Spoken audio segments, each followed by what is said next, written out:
Padre, en el nombre de Jesús, Señor, te damos gracias, Padre, por esta mañana, Dios. Damos gracias por tu misericordia, por tu bondad, Señor, por tu fidelidad. Señor, en esta mañana también nos queremos pedir, Señor, por la señora Patti, Dios, pedimos, Señor, un restablecimiento completo de su salud, Padre. Tu mano obrando un milagro, Señor. Una sorpresa, Señor, para su cuerpo, Dios, trayendo, Señor, nuevamente sus funciones, trayendo lucidez, trayendo movimiento, Señor, trayendo, Padre, el funcionamiento perfecto de cada uno de sus órganos, Dios. Sorprendiendo, Señor, a su familia, sorprendiendo a los médicos. Señor, está en tu mano y es tu voluntad, Padre. Y clamamos a ti confiados, Señor, en tu respuesta, en tu bondad y en tu misericordia, Dios. Pedimos también, Señor, por los demás que hemos estado enfermos, por Sandra, Dios. Padre, que el restablecimiento sea completo, Dios, que no haya ningún síntoma, que no haya nada, Señor, de oposición en la enfermedad, Señor, y podamos estar libres, Señor, y en salud completa, Padre. Ahora, Señor, te pido, Señor, nos dirijas, nos bendigas en esta mañana, Señor, nos hables, Señor, ministres a cada uno según tu corazón, Padre. Y permita, Señor, que entendamos más de tu palabra, que nos revelen más a Jesús, que conozcamos más, Padre, Señor, y nos permita, Señor, un tiempo en ti, Dios. Todo esto, Señor, lo pido, creyendo que Jesús es tu Hijo, el Mesías. Amén y amén. Amén y amén. Vamos a hablar hoy, ahí tiene su hojita, ahí tiene su guía para que pueda seguir tanto los versículos como más o menos el orden de lo que vamos a hablar del día de hoy. Y vamos a hablar acerca de los sacrificios otra vez, pero vamos a hablar de que no solamente son los sacrificios. El Señor buscó en Israel una nación santa, buscó en Israel un pueblo sacerdotal, buscó una nación que fuera diferente a todas las naciones. Y una y otra vez a través de la Escritura podemos ver cómo el Señor habla a Israel, cómo el Señor busca a Israel y cómo el Señor quiere que Israel escuche lo que Él está hablando. Estaba platicando con una persona y entre la plática una de las cosas que decía esta persona es que algunos de los preceptos en la ley parecían muy fuertes, muy duros, y que él tenía la impresión de que era el Dios del Antiguo Testamento y el Dios del Nuevo Testamento. Yo le comentaba, pues, o sea, es Dios. No puedes quitar el Antiguo Testamento porque no entiendes el Nuevo Testamento. Y no puedes quitar el Nuevo Testamento porque es a donde nos llevó el Antiguo Testamento. Y estoy hablando como nosotros lo conocemos, Antiguo y Nuevo Testamento. Le podemos llamar la ley, los profetas y los salmos. ¿Sí? Estamos hablando de la parte antes de Jesús y la parte después de Jesús. Y yo le comentaba a esta persona que a lo mejor tenemos esa impresión porque ahorita estamos viendo la película de este lado. Si hubiéramos tenido oportunidad de vivir en ese tiempo y ver las naciones que estaban alrededor de Israel, nos podríamos dar cuenta que la ley no era una lista de preceptos opresores para el pueblo de Israel. La ley era una lista, sí, de preceptos, revelando el corazón de Dios para Israel, revelando lo que Dios veía para Israel. Una nación santa.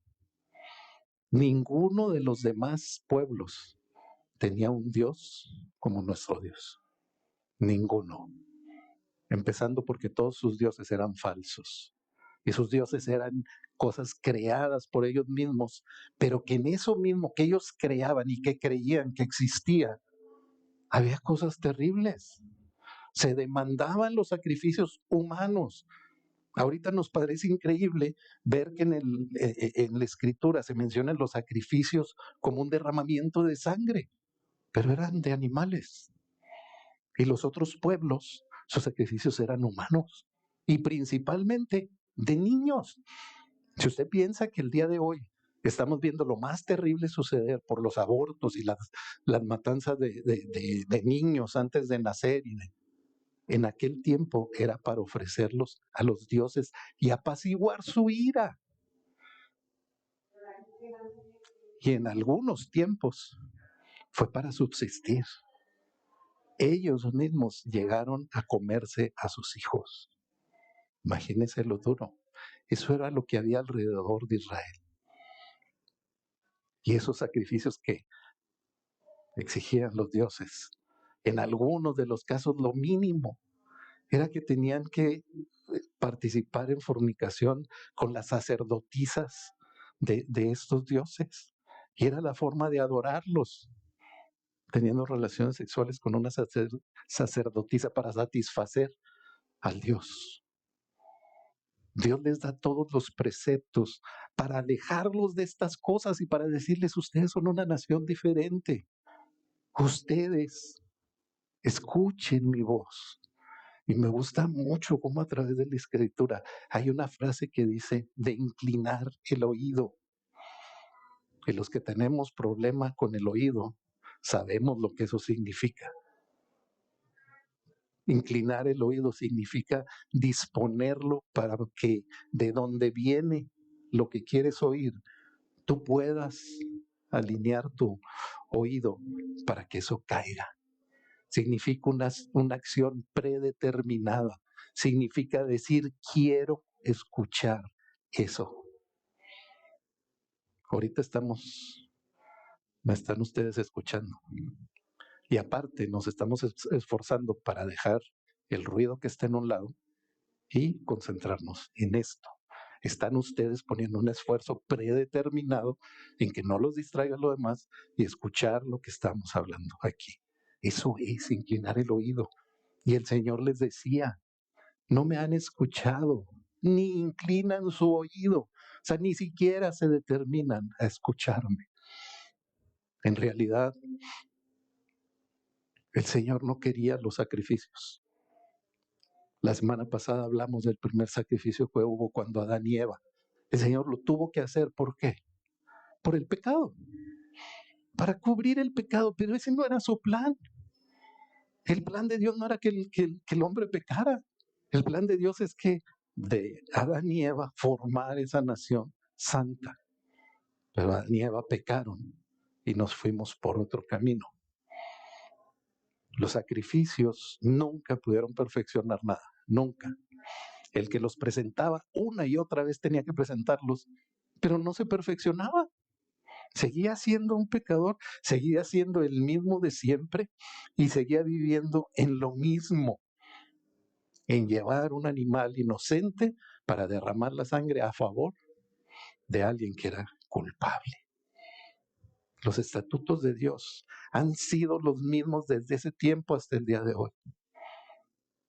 Hacer de los que creemos en Él una nación santa, una nación que busca acercarse más a Dios que al mundo, una nación que pueda ser diferente. Y en esto algunas veces los cristianos hemos cometido errores, porque queremos hacer tan notorio esto, que hacemos muchas cosas como si fueran parte de la salvación para mostrarnos diferentes a los demás. Si es bueno que nos mostremos diferentes a los demás, claro que es bueno, porque tiene que mostrarse la obra de Dios en nuestra vida. Pero esas cosas no forman parte de la salvación, así como el sacrificio nunca pudo perfeccionar nada. Así es que, ¿para quién fue el sacrificio? En los otros pueblos, el sacrificio lo exigían como el culto a los dioses. Era algo que había que ir a dar, algo que había que ir a llevar para el servicio al Dios aquel. Pero el sacrificio fue establecido con Dios por el pecador y para el pecado. Dios no exigía el sacrificio porque le agradaba la sangre. Y por ahí, al final de su hoja, Al último vienen varios versículos ahí, así como una listita. Esos son recomendaciones que puede leer usted en la semana que hablan de esto que estamos mencionando. Viene ahí una porción de Isaías, donde Dios está enojado ya con Israel, con Judá, y les está diciéndome, aborrezco ya la sangre, aborrezco todos los sacrificios que me vienen a hacer, porque los hacían ellos, no lo hacían para Dios. El sacrificio en realidad fue para el pecador, fue por el pecador, fue para el pecador. Y si bien es cierto que Israel sí era una nación diferente a las demás, Israel se esforzó en seguir la ley. Tenían toda la tribu de Leví dedicados al sacerdocio, dedicados a entender y saber la ley para aplicarla al pueblo. Si eran una nación diferente. Si usted ve al pueblo judío a través de la historia que se conoce como historia universal, que principalmente es la historia de Europa. Si usted ve esa parte de la historia, va a ver que el pueblo judío fue muy diferente en todo lo que sucedió. Véalo cuando hubo la peste. Cuando hubo la peste, perdón, creo que era la peste negra. Así se llamaba la peste aquella.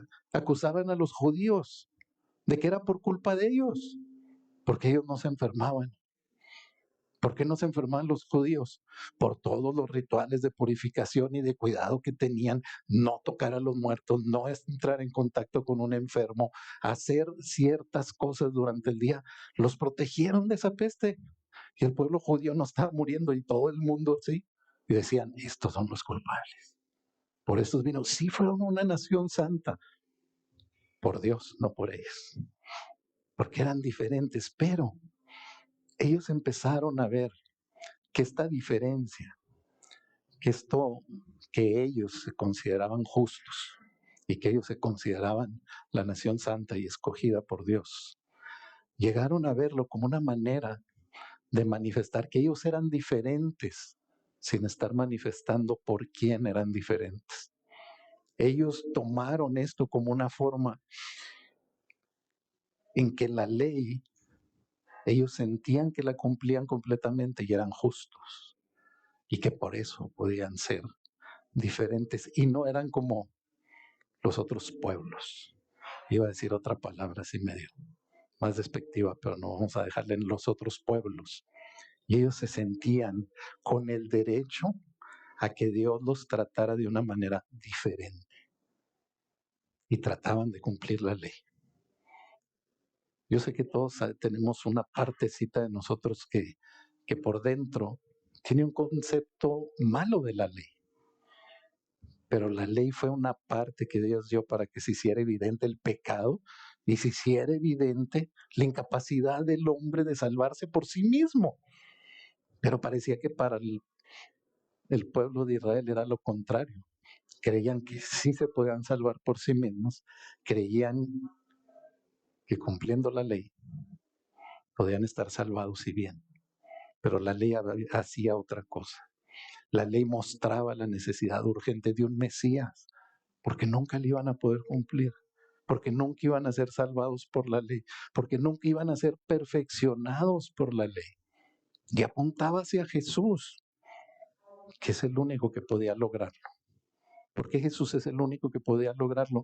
Porque no había nadie sin pecado, ni uno, ni usted ni yo. Aunque nos consideremos muy santos, ni uno solo había sin pecado que pudiera ejercer la labor del Mesías, de ser el ungido para solucionar la condición pecaminosa del hombre. Y Jesús, en Mateo 9, vamos a Mateo 9:9.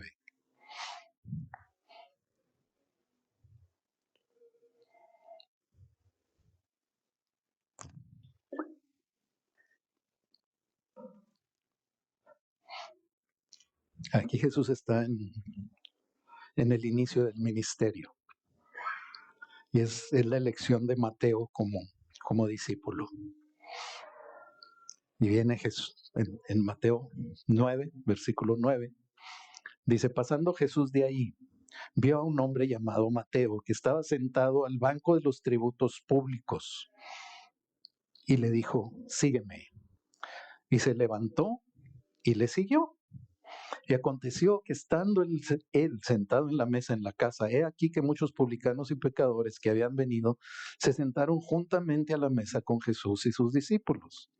Cuando vieron esto, los fariseos dijeron a los discípulos, ¿por qué come vuestro maestro con los publicanos y pecadores? Al oír esto, Jesús les dijo, los sanos no tienen necesidad de médico, sino los enfermos.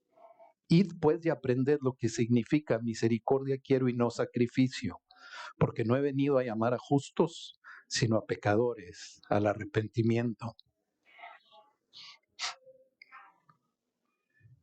Jesús viene y ve a Mateo y viene a llamarlo para ser discípulo. Y dice aquí que Mateo estaba sentado al banco de los tributos públicos. Era un cobrador de impuestos, Mateo. Pero déjeme explicarle un poquito cómo funcionaba el cobro de los impuestos en ese tiempo. Ahorita usted hace una transacción, usted compra un artículo, usted paga el IVA. Es un impuesto que se paga por obtener un artículo.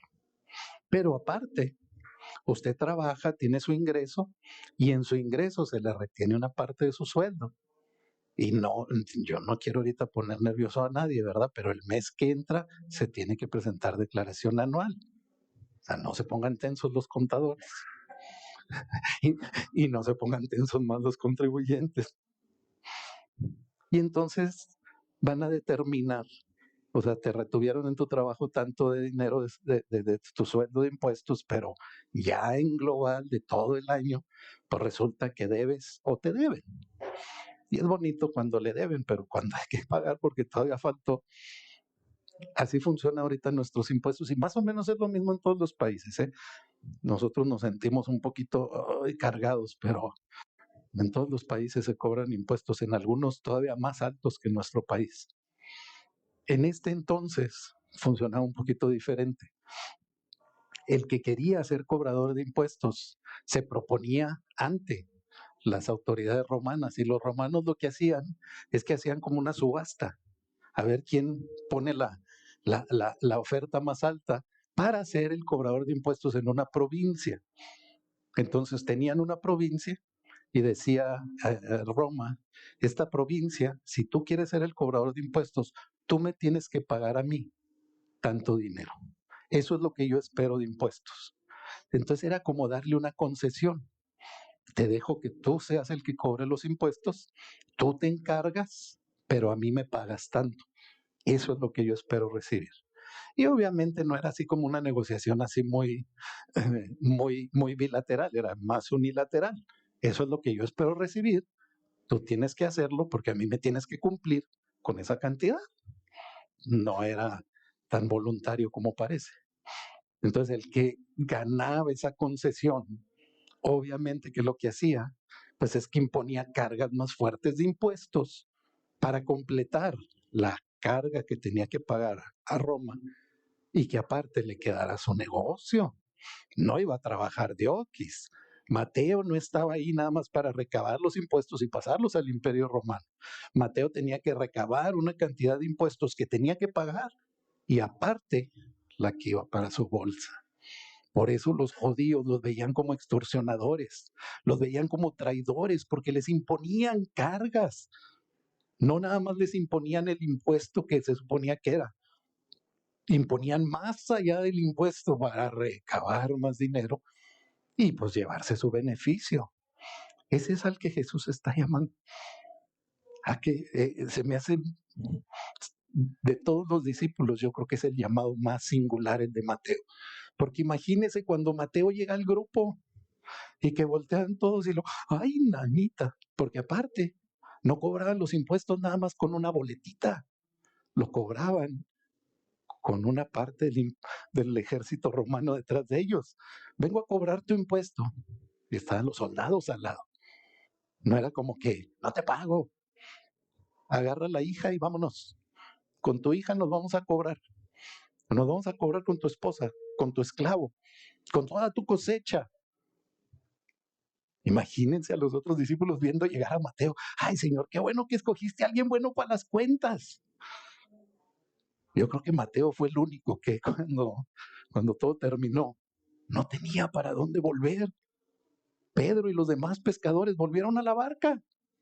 Y Pedro, yo creo, veía el banco de los tributos, de los impuestos, y decía, yo no me vuelvo a sentar ahí. Mateo, en realidad, sacrificó su vida por Jesús. Sacrificó todo lo que era, hasta lo último. Y hay una versión ahí, usted tenga su opinión, pero hay una versión ahí de cierto programa en el que ponen a Mateo muy curioso. Lo ponen como autista, como quién sabe cómo. No, yo no he encontrado de dónde tomaron eso para la personificación de Mateo. No sé si lo hizo el productor o el que hizo la serie. Pero yo creo que Mateo, aparte de ser muy inteligente, muy inteligente, tenía que ser alguien fuerte. Tenía que ser alguien acostumbrado a la presión, a estar al frente de algo que no era tan lícito, que enfrentaba a su pueblo, pero que lo consideraba una ganancia. Esas personas normalmente son fuertes, no solo físicamente, sino de un carácter fuerte. Este es al que Jesús está llamando y al que lo están viendo ahí, que lo llama y se sienta a la mesa, y luego Jesús va y se sienta con él a la mesa. Y parece en el pasaje como que es una reunión de los amigos de Mateo. Estaba ahí Mateo, lo llama a Jesús y lo dice que se sientan a la mesa, y que se sientan a la mesa con él publicanos. Los publicanos eran los cobradores de impuestos, y pecadores.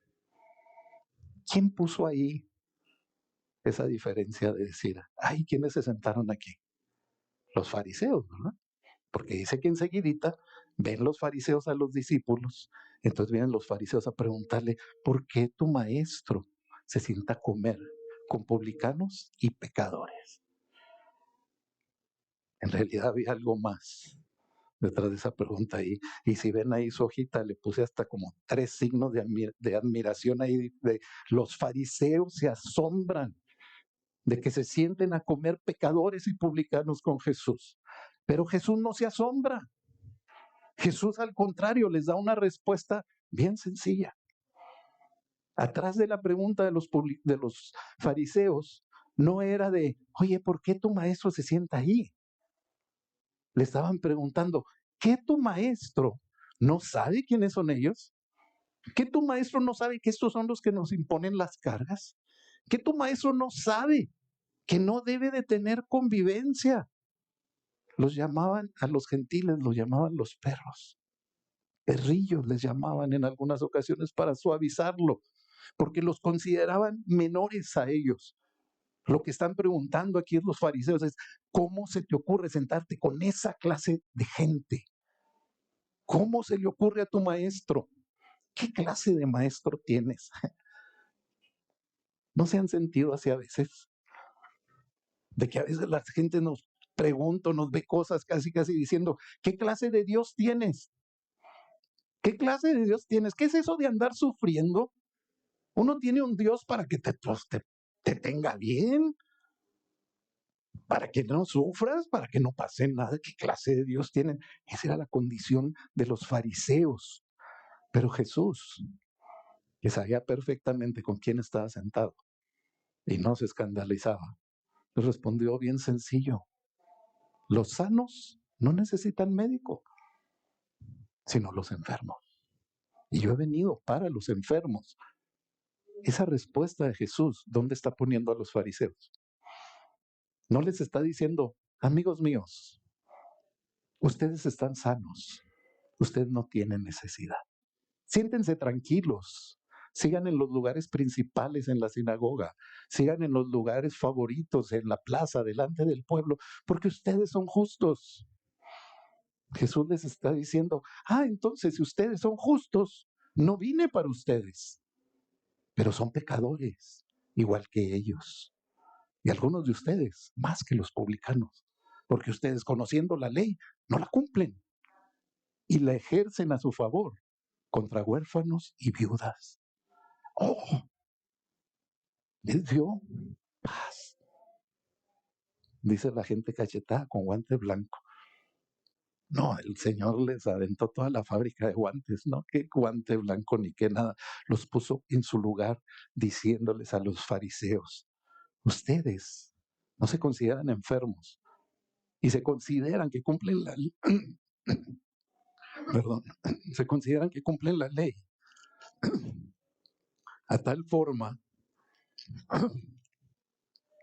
que ustedes no tocan a un enfermo, que ustedes no tocan un cadáver y que cumplen sus ritos de purificación conforme a sus reglas, pero no se dan cuenta que el que vino a purificar está sentado delante de ustedes. No se dan cuenta lo que está pasando aquí. ¿Por qué no reclamaron? ¿Por qué llamaste a Mateo? De Mateo no dijeron nada. Nomás se ofendieron porque se sentó a comer con esos publicanos y pecadores. A lo mejor hasta dijeron: qué bueno que nos quitó a este, que se lo lleve allá con los que andan ahí de esta cosa loca que andan siguiendo este Mesías. Qué bueno que nos quitó a Mateo. Ah, no, pero qué mal que se siente a comer con ellos.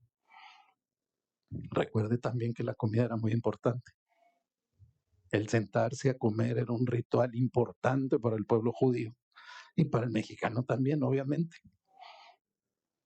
Así que Jesús les da otro reto aquí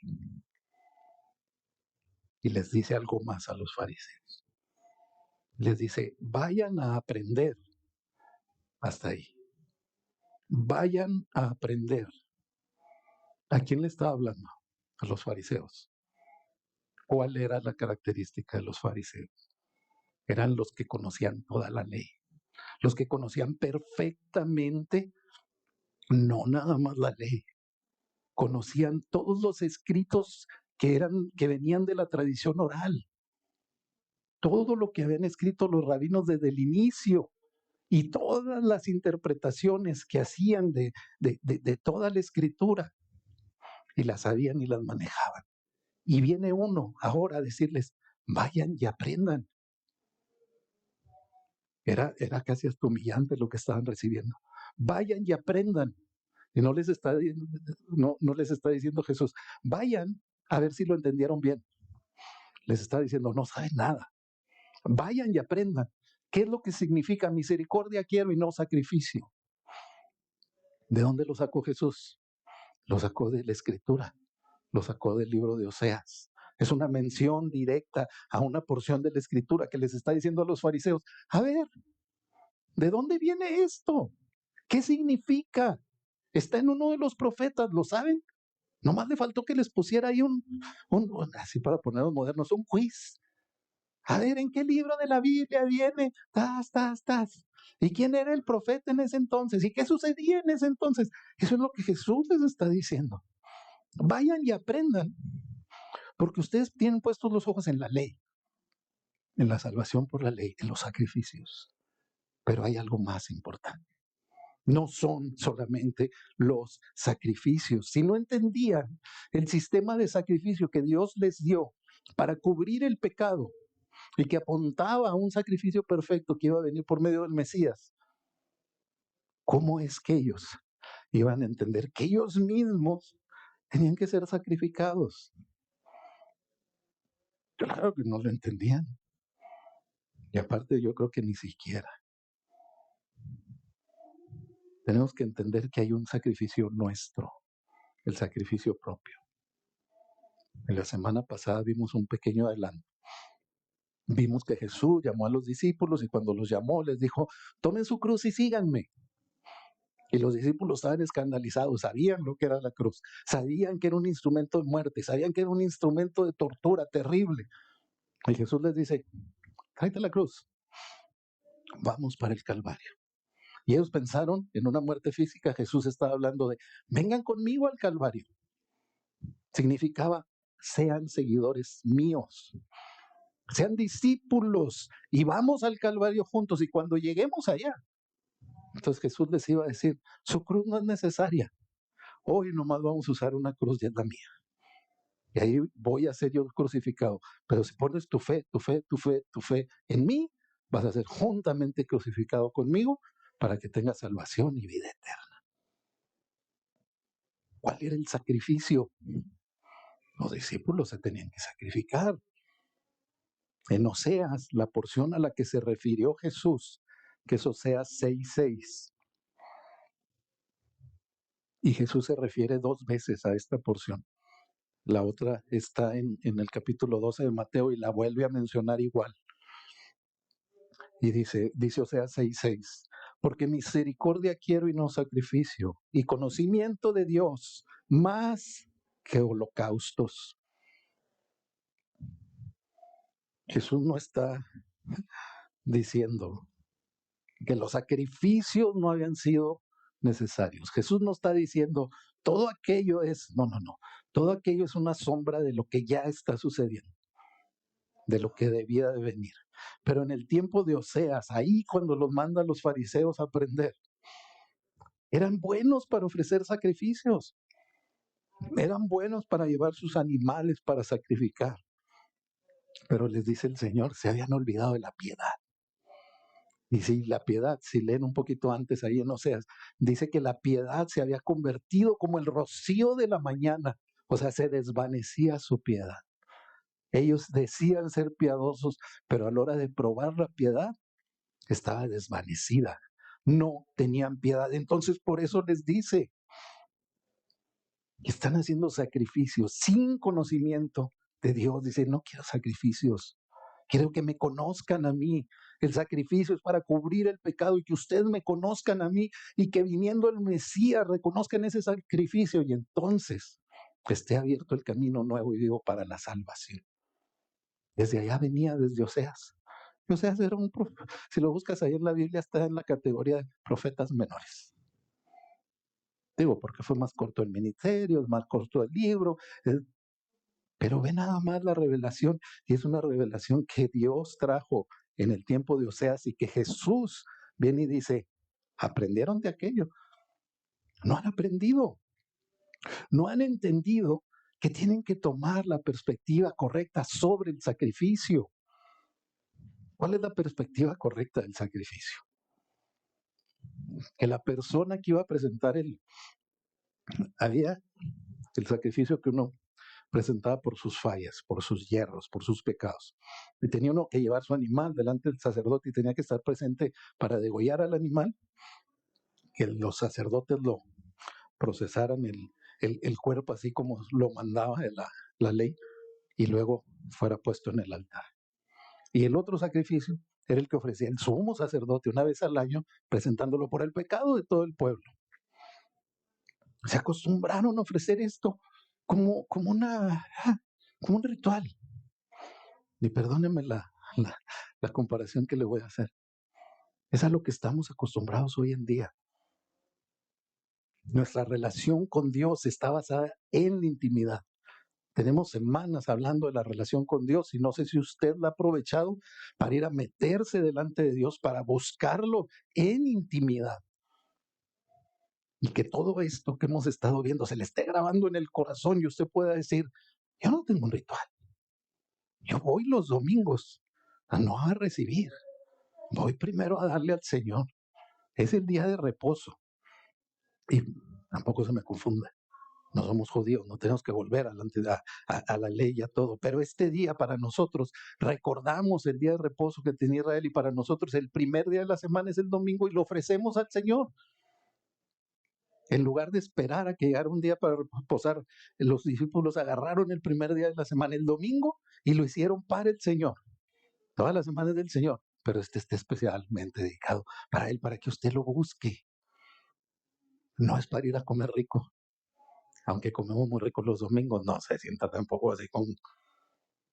Pero es un día en que usted debe estar mucho más consciente de su relación con Dios. En este pasaje de Oseas se habían olvidado porque habían hecho el sacrificio un ritual. La perspectiva correcta es que nosotros entendamos que el culpable viene a entregar al inocente para ser sacrificado a favor de él. Y viene a hacerlo no con engaños, no de forma oculta, no como diciendo que lo castiguen a él y yo corro. Viene diciendo, yo soy el culpable, pero aquí traigo el animal inocente para ser sacrificado. Esa es nuestra perspectiva correcta del sacrificio. Que nosotros estemos conscientes que el culpable soy yo. También nos hemos acostumbrado a ver a Jesús, no sé, como la moneda de cambio.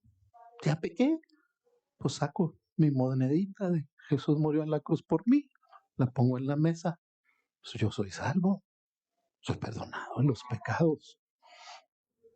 Así como ellos le habían restado el valor que tenía, todo lo que Dios les había dado para el sacrificio, para los rituales de purificación, y los veían nada más como un medio de cumplir. Así nosotros quitamos a nuestra persona de la salvación y dejamos nomás a Jesús en la cruz con los pecados. Está bien, ahí está muerto, pues ahí murió. Pecamos como si no costara nada. Pecamos como si no se hubiera pagado un precio. Cuando tú compras algo, y lo voy a poner algo de valor. O sea, tú logras comprarte por fin un automóvil de agencia que tú querías y que esto y que el otro. No te vas a los Arenales.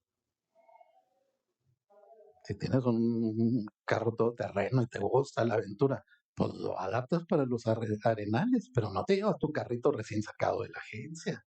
Esta semana ni lo hubiera sacado a la calle, ahí en la casa y con la lona puesta, porque Dios mío, a todos se le pegó la tierra. Estaba bien sorprendido porque tuve que ir a un cajero automático y entro y están los cajeros así, polveados. Y nos dimos cuenta que no en todas partes del país conocen la frase de que quedaste como cucaracha de panadería. Es una frase juarense. Por si esto... Así estaban los cajeros, parecían cucaracha de panadería. De veras, estaba el cajero blanco, le tuve que limpiar así la pantallita para... Si tú tienes algo muy valioso, lo aprecias, lo atesoras, lo cuidas. Y si en lo material hacemos eso, ¿por qué con el Señor no? ¿Por qué nos vemos ya como libres del sacrificio? Ya, esto ya pasó. Sí, tienes razón, eso ya pasó. Pero ¿por qué tuvo que haber sacrificio? ¿Porque a Dios le agrada? ¿No te ha tocado oír gente que dice, ¿por qué a Dios le gustaba tanto que mataran animales? Que mataran tantos en el sacrificio. Cuando te hagan esa pregunta, dile, déjame te cambio de cámara, porque estás viendo la película con la cámara incorrecta. El que quería sacrificar animales era el hombre. ¿Por qué al hombre nunca le pesó el sacrificio? ¿Por qué nunca se puso y dijo, tantos animales hemos matado, tantos animales se han sacrificado, y todos limpios, todos cumpliendo con todos los requisitos establecidos, y seguimos siendo los mismos, y seguimos pecando, y seguimos desobedeciendo a Dios, y seguimos haciendo lo que nos da la gana hacer? Algunos estaban aquí, no aquí, sino en la iglesia, cuando vimos el libro de Jueces. ¿Se acuerdan que estuvimos viendo cada uno de los jueces y se nos botaron los ojos de las cosas que vimos que habla el libro de Jueces? Y lo más que nos volteó de cabeza es que decía, y cada quien hacía lo que bien le parecía. No había gobierno para el pueblo. Si había gobierno, estarán los jueces, pero ellos no querían ser gobernados. Al que le encantaron los sacrificios fue al hombre, porque fue fácil sacrificar a este en lugar de a este. Eso es lo más sencillo. Ahí lo presento, voy y lo dególlalo con gusto. Ahí está ya. Derrama la sangre, haz todo, ponle la sangre donde dice que hay que ponerla, sacrifícalo, que se queme, todo quemado, todo bien, soy perdonado, que tengan buena tarde, ya me voy. Y salía ese, y atrás había otro, había otro, había otro. ¿Te imaginas la fila interminable de gente presentando sacrificios? Y nunca se molestaron en pensar, oye, ¿por qué matamos tantos animales? Es el hombre el que se tomó de ahí y que lo hizo su ritual. pero no era el plan de Dios. Vamos a Jeremías.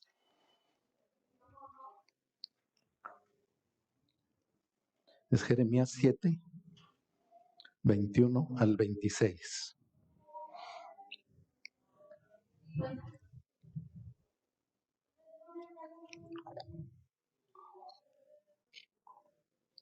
Y dice: así ha dicho Jehová de los ejércitos, Dios de Israel: añadid vuestros holocaustos sobre vuestros sacrificios y comed la carne. Porque no hablé yo con vuestros padres, ni nada les mandé acerca de holocaustos y de víctimas el día que los saqué de la tierra de Egipto. Mas esto les mandé diciendo: escuchad mi voz, y seré a vosotros por Dios, y vosotros me seréis por pueblo. Y andad en todo camino que os mande, para que os vaya bien. Y no oyeron, ni inclinaron su oído. Antes caminaron en sus propios consejos, en la dureza de su corazón malvado. Y fueron hacia atrás y no hacia adelante, desde el día que vuestros padres salieron de la tierra de Egipto hasta hoy. Y os envié todos los profetas, mis siervos, enviándolos desde temprano y sin cesar. Pero no me oyeron, ni inclinaron su oído, sino que endurecieron su cerviz e hicieron peor que sus padres. Esta frase fuerte que está al principio, que dice que añadan los holocaustos sobre vuestros sacrificios y coman la carne. El holocausto era la ofrenda quemada. Se tenía que quemar completamente en el altar. De eso no iban a comer nada. De los otros sí estaba establecido que una parte se podía comer, una parte era para el sacerdote. Pero el Señor les está diciendo: y hagan los sacrificios como ustedes quieran. Pongan holocausto con sacrificio y juntos, y cómanse la carne si quieren. Dice: ¿por qué no es eso lo que quiero? Y les dice: cuando Moisés bajó con la ley, yo no les dije nada de sacrificios, pero sí les dije que me oyeran, que obedecieran mi voz. No está invalidando el sacrificio, pero les está diciendo cómo era el orden correcto. Les está diciendo: yo los anhelo, yo anhelo que oigan mi voz, yo anhelo que me escuchen. Y el sacrificio lo tuvieron que hacer por el pecado. Y ni siquiera lo están haciendo como lo deben de hacer. Aquí el pueblo ya se había acostumbrado a ofrecer el sacrificio y no lo ofrecían para Dios, no buscaban la santidad. No les daba pesar hacer un sacrificio, solo querían cumplirlo. Nada más ir y hacerlo. El sacrificio había continuado, pero la obediencia no estaba. Era puro sacrificio nada más. Y la parte esta, donde dice que siguieron su propio consejo en la dureza de su corazón malvado. Eso que te dice la gente: haz lo que sientas en tu corazón. Cuidado, cuidado, el corazón es malvado. Haz lo que el Señor te está mandando a hacer. Escucha su voz, obedece su voz, búscalo y ten cuidado de tu corazón, porque el corazón agarra con las emociones y el corazón agarra lo que le agrada y el Señor te da lo que es necesario, aunque no te agrade. Tenemos que entender hoy en día que si vemos a Jesús nada más como el sacrificio, ya lo hizo y todo muy bien, vamos a estar siendo igual que ellos. Le vamos a estar quitando el valor al sacrificio de Jesús y lo vamos a estar viendo a lo lejos, así de lejitos. Ya murió Jesús y yo, pues acá estoy. Y como, pues ya, me doy la pinta de muy cristiano, lo veo de lejos y cargaron mis pecados sobre él. Yo ya estoy bien. Tienes que estar presente para que no olvides que el inocente está muriendo por el culpable y a favor del culpable. Tienes que estar viendo, hay gente, y de veras si hay gente con ese pensamiento. Si yo hubiera estado ahí, si yo hubiera estado cuando él murió, yo no lo hubiera dejado que lo clavara. Y se nos quiebra la voz y nos ponemos románticos. Yo no hubiera dejado morir a mi Señor. Dios te dice, como dije ahorita, cámbiate, estás viendo la película en una cámara que no es. Tú estabas en la multitud, tú estabas allí, tú pusiste pecados, o sea, tú cooperaste cuando dijeron, a ver, échenle pecados para cargarlos a Jesús. Tú eras el que traías el baúl más lleno. Y no lo entendemos, que tenemos que sacrificarnos a nosotros mismos.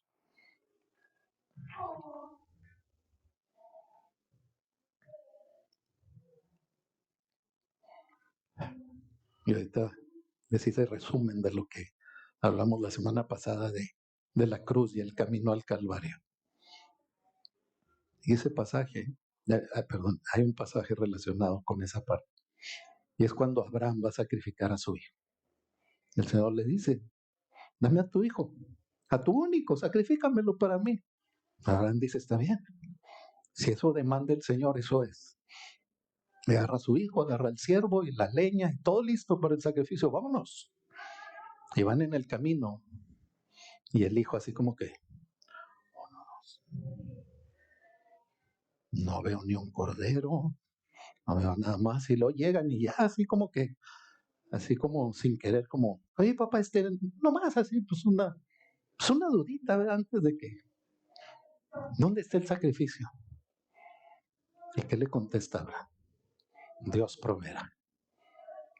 Pero llevaba la leña, iban al lugar dispuesto y estaba con el corazón listo para hacerlo. ¿Y el sacrificio? Eso es lo que nos dice el Señor cuando dice, toma tu cruz y sígueme. Estamos dispuestos a ir y cuando lleguemos allá, vamos a decir, ¿y dónde está el sacrificio? Tú eres el sacrificio.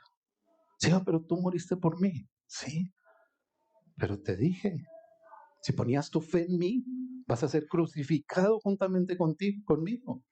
¿En realidad quieres ser crucificado? ¿En realidad quieres ofrecerte como un sacrificio vivo? Y no estamos hablando de que alguien va a morir, no, ya murió.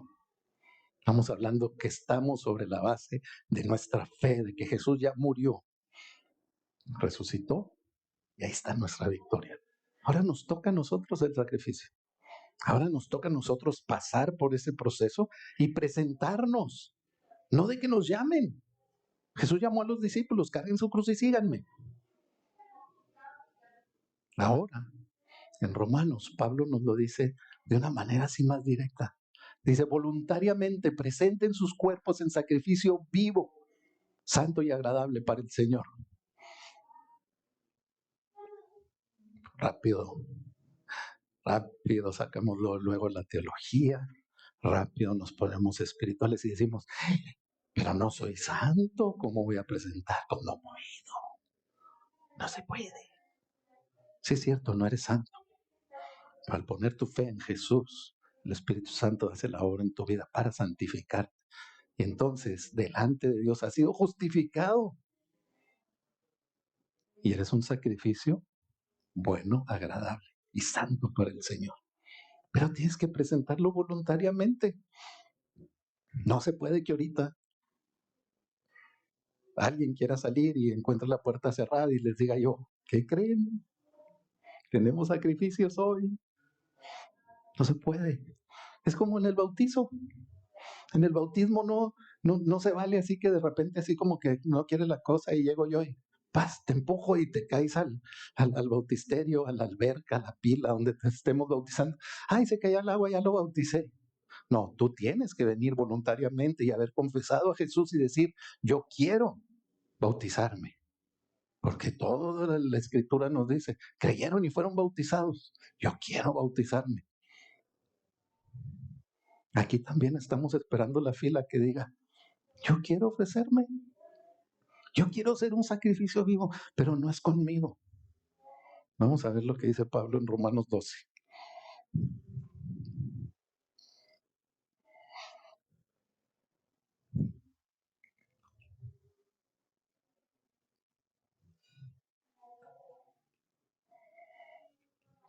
Dice Romanos 12, 1 y 2. Así que, hermanos, os ruego por la misericordia de Dios, que presentéis vuestros cuerpos en sacrificio vivo, santo, agradable a Dios, que es vuestro culto racional. No os conforméis a este siglo, sino transformaos por medio de la renovación de vuestro entendimiento, para que comprobéis cuál sea la buena voluntad de Dios, agradable y perfecta. Y mira nada más la importancia que Pablo le da a esto. Os ruego por las misericordias de Dios. Pablo apela a las maravillosas misericordias de Dios para que tú entiendas que tú tienes que ofrecerte como un sacrificio vivo para Él. ¿Qué misericordias de Dios se te ocurren que has visto? Estamos vivos, respirando. Estuvimos enfermos, pero ya tenemos salud, la misericordia de Dios. A veces no te has quedado despierto una noche así toda la noche, pero no por insomnio, no porque no te dejan dormir las situaciones, sino voluntariamente proponiéndote, voy a orar y voy a estar despierto hasta el amanecer. El amanecer va a cambiar el día que hagas eso. De repente se empieza a ver la luz así, dices, ¿de dónde empieza a salir la luz? Y si lo ves así afuera, no dentro de la casa, lo ves afuera, empiezas a ver alrededor como una franjita así que viene subiendo y subiendo y subiendo y subiendo la luz hasta que de repente, así como dice la escritura, el día es perfecto. Esa es una maravillosa misericordia de Dios. Ahí en Lojita yo les puse una lista de unas cuantas que se me ocurrieron, como la justificación, la misericordia de Dios, ser adoptados por Jesús, hemos sido puestos bajo la gracia, el Espíritu Santo se nos ha dado a nosotros. Y ese yo creo que la debí de haber puesto en la primera. Ya te puse otras para que las leas en tu casa y digas, ¿por cuáles otras misericordias de Dios que he visto? Puedo entender lo importante que es que Dios me quiere a mí. No quiere mi servicio, no quiere mi asistencia a la iglesia, no quiere mis cualidades, quiere lo que yo soy. Quiere mi cuerpo, mi alma y mi espíritu. Completito. Aquí Pablo está haciendo así un paquete, está haciendo un combo completito para que voluntariamente vengas delante de Dios con todo lo que eres, que vengas dispuesto a sacrificar, que vengas dispuesto a entregarlo y perderlo. En la mayoría de las ocasiones queremos seguir a Jesús orando en la casa, leyendo la escritura, sí, está muy bien, pero sin sacrificio, sin que intervenga lo que a mí me gusta, sin que yo tenga que quitar nada de mi vida. Y es al revés, para que tú puedas llegar a seguir a Jesús, puedas ser discípulo, primero hay que entregarlo. Lo tienes que entregar y estar dispuesto a perderlo. Pero el sacrificio se trae vivo, pero con Dios el sacrificio permanece vivo. ¿Por qué? Porque Él mismo nos da la vida. Él mismo nos entrega el Espíritu Santo. Él mismo hace que nosotros sigamos viviendo una vida plena, pero habiendo nacido de nuevo, siendo ahora diferentes. Ya no somos lo que éramos antes. Eso me dice, su misericordia hace que el Espíritu Santo vaya transformándonos. El Espíritu Santo es el fuego sobre el altar que hace que nuestro sacrificio sea consumido completito y dé luz a la nueva persona, al nuevo creyente. Por eso Pablo ahí complementa en el versículo 12 y dice, no os conforméis a este siglo. Les está diciendo, ¿para qué siguen viviendo igual? ¿Para qué siguen con las mismas cosas? ¿Por qué no dejan que el Espíritu Santo haga la obra? Porque no quieren entregarse completamente. ¿Qué fue lo que detonó a los discípulos? ¿Qué fue lo que les hizo que les explotara la cabeza? Si todos eran temerosos, si todos se escondieron cuando Jesús fue crucificado, si todos anduvieron viéndolo de lejos. El que andaba ahí cerquita era Juan y Pedro. Y Pedro le dio miedo. Y Pedro era el arrojado, el valiente. Y Juan ahí estaba a los pies de la cruz nada más. Ellos se entregaron completamente cuando entendieron, de verdad es el Mesías, de verdad es el Salvador, de verdad es el ungido de Dios, y lo vimos morir y lo vimos resucitado. Y entonces, dice la Escritura, que les fueron abiertos los ojos. Y Jesús les explica y dice y les habla lo que dice de mí la Escritura, desde la ley de Moisés, los salmos y los profetas. Y entonces fueron abiertos los ojos de los discípulos y entendieron, no lo puedo seguir desde casa, no lo puedo seguir a lo lejos, no puedo estar escondido entre la multitud, tengo que echarme encima sobre él. Entonces los discípulos hicieron todo por el Señor, se consagraron a él. Piensa un poquito, ¿en realidad estás consagrado a Dios? O sea, en realidad estamos esperando ser el sacerdocio y la nación santa que el Señor rescató por medio de su Hijo. O en realidad estamos esperando que una y otra vez se ofrezcan sacrificios a favor de mí para yo seguir viviendo como he vivido. Necesitamos ser sacrificios vivos delante del Señor. Y una vez que hemos entregado todo, usar nuestro cuerpo, ahora limpiado por el Espíritu Santo, usar nuestra mente, nuestro corazón, todo para el Señor. Y dices, ¿tengo que dejar mi trabajo? No lo tienes que dejar. Si Dios te llama a dejarlo, déjalo. Pero te llama también a ministerio ahí en el trabajo. Y te llama a ministerio con la familia. Y te llama a ministerio con los vecinos. Y te llama a ministerio a todo lo que tú hagas en tu vida. Porque le estás sirviendo a Él. Y le compartes a la gente. Y oras por la gente y dices, ay, ayer oré por una persona y ni caso me hizo. Ay, ya no voy a volver a orar por nadie. Al día siguiente oras por otra. Y en la tarde oras por otra que te da oportunidad. La gente nos platica ahorita.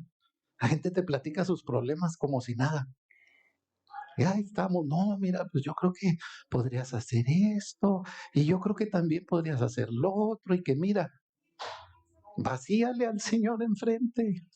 Y les sabes que no hay salida para tus cosas, pero sí hay salvación en Cristo Jesús. ¿Puedo orar por ti? Sí puedes orar. Oro por ti luego. Que todo lo que somos en realidad sirva al Señor y que dé fruto y sea provechoso.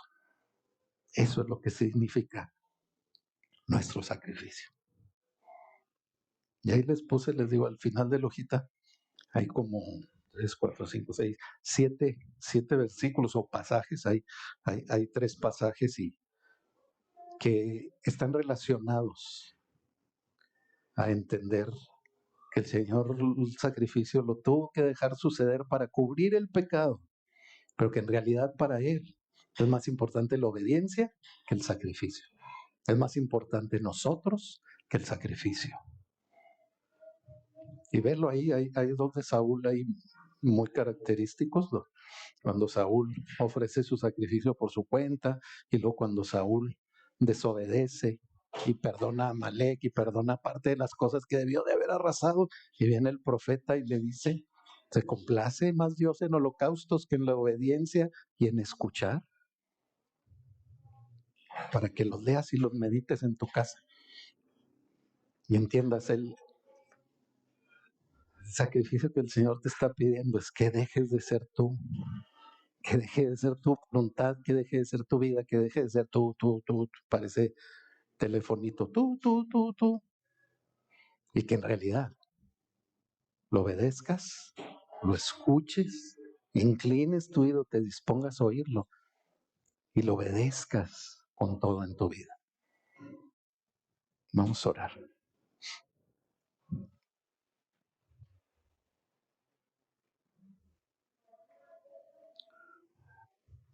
Padre, damos gracias, Señor, por esta tarde. Señor, damos gracias, Padre, por tu palabra, Señor.